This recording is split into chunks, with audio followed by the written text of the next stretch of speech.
Assalamualaikum warahmatullahi wabarakatuh.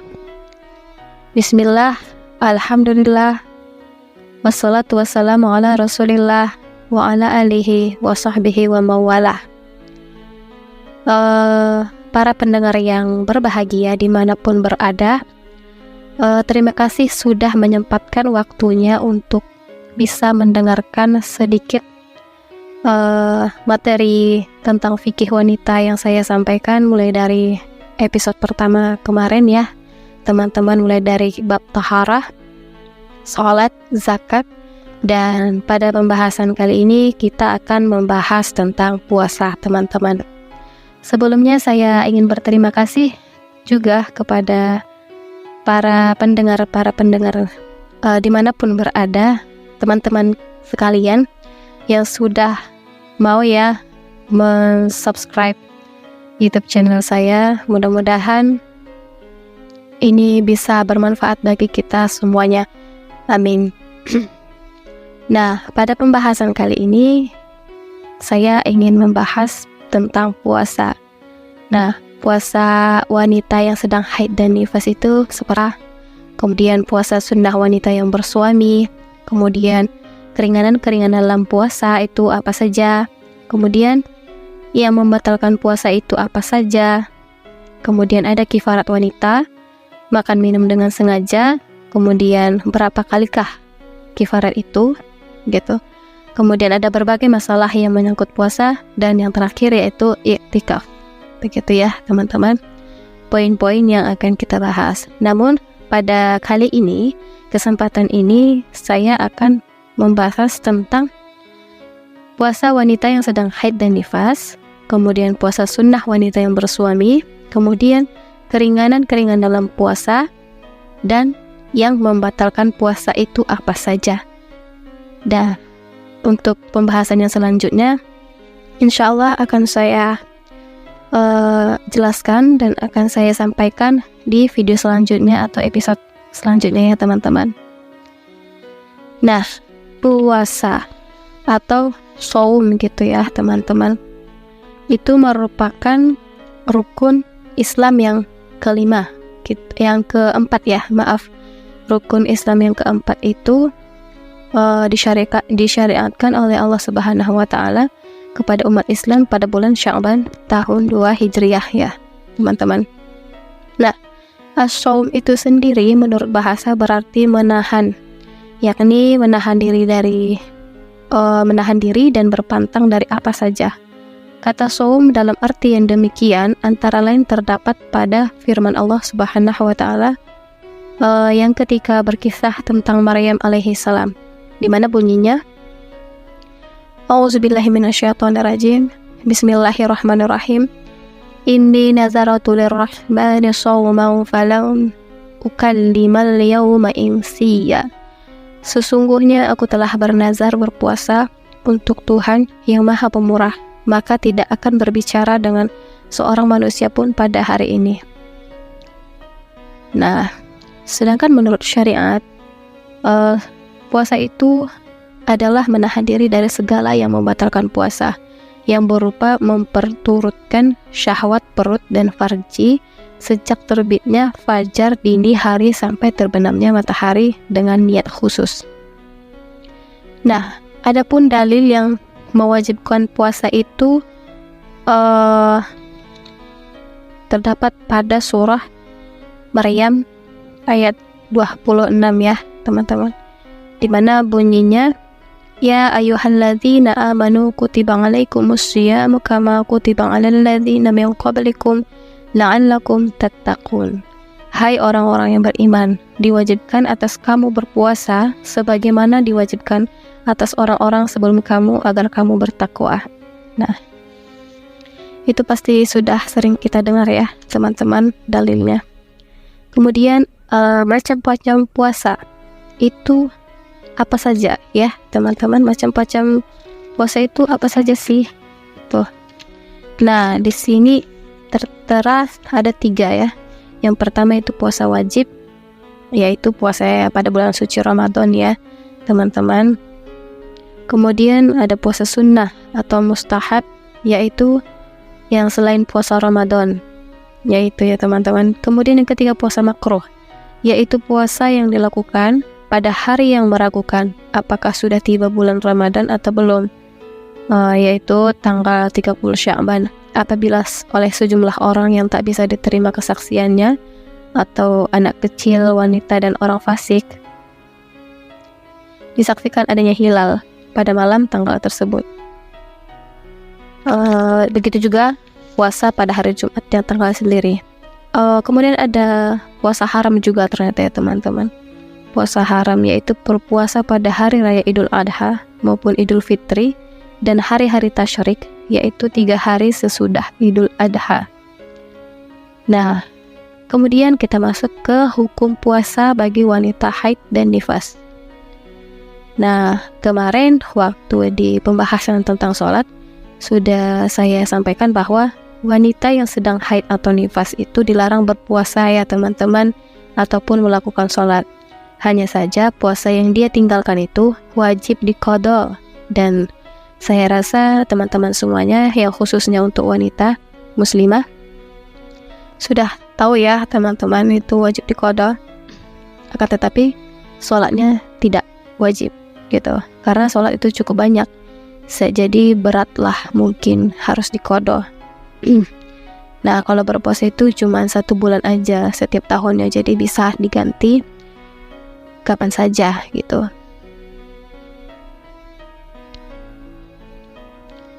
Kemudian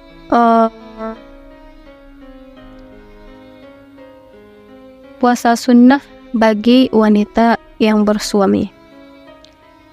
Di sini dikatakan dari Abu Hurairah radhiyallahu anhu bahwa Nabi Shallallahu alaihi wasallam bersabda, "Satu hari pun wanita tidak boleh berpuasa bila suaminya ada di rumah tanpa seizinnya, kecuali bulan Ramadan." Tegas sekali ya larangan dalam hadis di atas. Hadis tersebut bahwa wanita memang tidak boleh berpuasa bila suaminya ada di rumah, kecuali mendapatkan izin darinya begitu, karena hal itu kadang-kadang justru menyebabkan wanita tak bisa memenuhi hak-hak suami. Ya, adapun puasa Ramadan tidak perlu untuk meminta izin terlebih dahulu karena memang sudah wajib ya hukumnya teman-teman. Nah, kemudian kita masuk ke rukhsah dalam berpuasa atau keringanan dalam berpuasa. Ada beberapa keringanan yang sekalipun terpaksa dilakukan, namun tetap tidak membatalkan puasa. Nah, keringanan-keringanan tersebut oleh syariat Islam sudah diberikan kepada umat Islam sebagai satu rahmat dan kasih sayang. Contohnya ya rukhsah yang diberikan kepada wanita hamil dan menyusui. Sebagaimana dari hadis riwayat At-Tirmizi ya menyatakan bahwa dari Anas bin Malik Al-Ka'bi bahwa Rasulullah Shallallahu alaihi wasallam bersabda, "Sesungguhnya Allah Azza wa Jalla meringankan bagi musafir puasa dan separuh dari sholat, dan bagi wanita hamil dan menyusui ia meringankan puasa saja."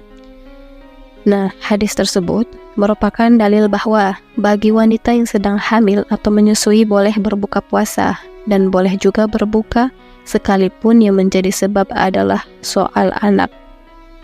Ya, maksudnya apabila wanita hamil itu merasa khawatir atas keselamatan janin yang ada di dalam kandungannya itu, atau wanita yang sedang menyusui cemas terhadap kesehatan anak itu yang tengah disusuinya, maka ia boleh berbuka gitu. Bahkan menurut Abu Thalib tidak ada perbedaan pendapat tentang bolehnya berbuka puasa dalam keadaan demikian. Begitu ya teman-teman. Jadi ibu-ibu yang hamil atau menyusui itu boleh ya teman-teman diberi keringanan begitu. Kemudian ada nenek-nenek lanjut usia gitu.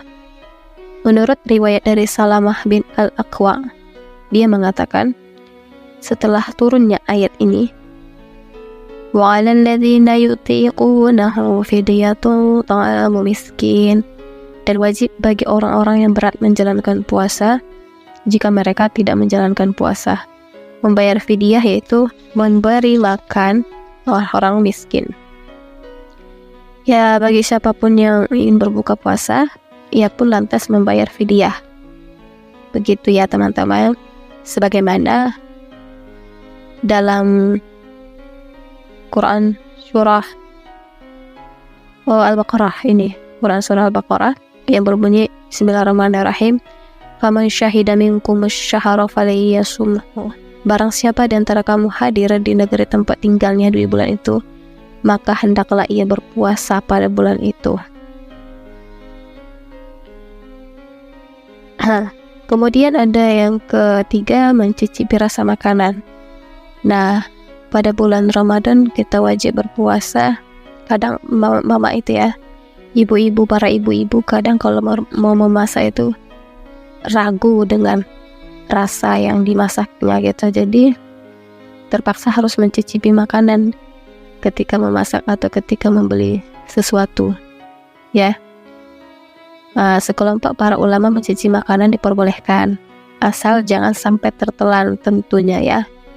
Nah, antara lain kata Ibnu Abbas, tak apa bagi wanita yang ingin mencicipi rasa cuka atau apa saja yang akan dibeli. Kemudian ada celak dan tetes mata, gitu ya teman-teman.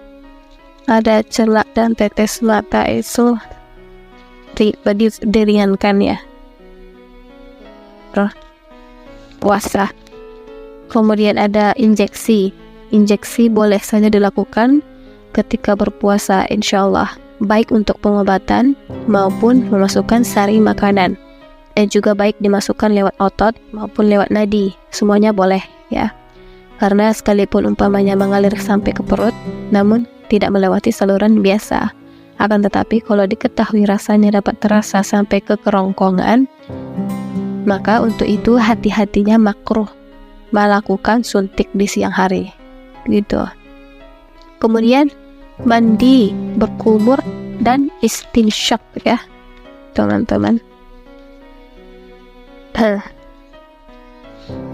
Dalam hadis riwayat Abu Dawud, Ahmad, dan An-Nasa'i mengatakan bahwa, dan dari Abu Bakar bin Abdurrahman, dari seorang laki-laki sahabat Nabi SAW, ia berkata, saya pernah melihat Nabi SAW mengucurkan air ke atas kepala beliau agar jangan kepanasan ketika beliau sedang berpuasa.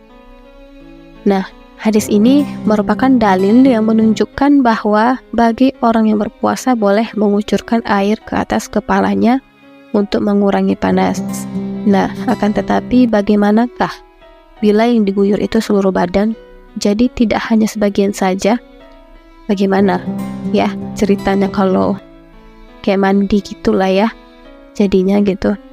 Dalam hal ini, jumhur ulama memperbolehkan mereka tidak membedakan antara mandi wajib, sunnah maupun mubah. Dan mazhab Hanafilah yang agaknya memakruhkan mandi bagi orang yang sedang berpuasa. Nah, dari keterangan tersebut agaknya jelas ya bahwa sekedar untuk mengurangi panas, mandi tidak apa dilakukan. Dan begitu pula berkumur dan menghirup air ke dalam hidungnya atau istinsyak ketika berwudu. Sekalipun berkumur dan beristinsyak secara berlebihan, makruh hukumnya ya teman-teman. Yang makruh jika kita terlalu banyak berlama-lama di air. Nah, dari penjelasan yang tadi dapatlah kiranya kita simpulkan bahwa bagi orang-orang yang sedang berpuasa itu ada juga nih teman-teman, puasa yang diringankan itu juga termasuk dalam berciuman ya. Berciuman juga ternyata rukhsah dalam berpuasa. Atau mubasyarah itu boleh tanpa perbedaan apakah dia masih muda atau sudah, juga tidak ada bedanya apakah yang dicium itu pipi atau mulut. Dan apakah mubasyarah itu berupa rabaan tangan atau pelukan, yakni bagi orang yang mampu mengendalikan nafsunya. Ya. ternyata di sini dikatakan boleh, akan tetapi jangan sampai mengeluarkan air mani ya, seperti itu. Adapun orang yang tahu bahwa syahwat akan bangkit ya bila melakukan seperti itu tadi, khawatir keluar maninya, maka hal itu makruh baginya. Pendapat inilah yang dianut oleh para ulama mazhab Hanafi dan Syafi'i. Begitu ya teman-teman. Ternyata bagi para teman-teman sekalian yang sudah berkeluarga, boleh ternyata ya diringankan gitu puasanya. Kemudian hal-hal yang membatalkan puasa itu apa-apa saja ya kira-kira gitu. Yang pertama yaitu yang menyebabkan hanya wajib diqodho. Nah, puasa yang wajib diqodho itu ada yang pertama makan dan minum dengan sengaja. Itu sudah jelas ya teman-teman. Sudah jelas makan dan minum itu harus diganti puasanya dengan sengaja, dengan catatan dia sengaja gitu. Sebagaimana dalam hadis riwayat Ibnu Majah dari Ibnu Abbas radhiyallahu anhu bahwa Nabi Shallallahu alaihi wasallam bersabda, sesungguhnya Allah telah memaafkan dari umatku kekeliruan, lupa dan hal-hal yang mereka terpaksa melakukannya. Jadi orang yang memakan makanan karena lupa atau tidak sengaja, maka ia tak wajib mengqodho puasanya dan juga tidak wajib membayar kifarat. Begitu. Kemudian yang membatalkan puasa juga sudah pasti haid dan nifas. Jadi kita sudah jelaskan di bab toharoh kemarin ya, dan sholat. Kemudian masuknya sesuatu ke dalam mulut, memakan selain makanan biasa seperti menelan batu kecil, potongan kulit, adonan terigu, garam atau apalah begitu yang bisa masuk ke dalam mulut, itu wajib ya teman-teman diqodho. Kemudian ada persangkaan yang keliru, makan, minum atau bersetubuh tanpa sadar bahwa siang belum lagi habis atau malam telah berlalu. Maksudnya bila seseorang menyangka matahari telah terbenam atau fajar sebelum terbit, kemudian ia makan, minum atau yang lain-lain, menurut jumhur ulama itu puasanya batal ya teman-teman. Kemudian muntah dengan sengaja, itu juga bisa membatalkan puasa ya teman-teman.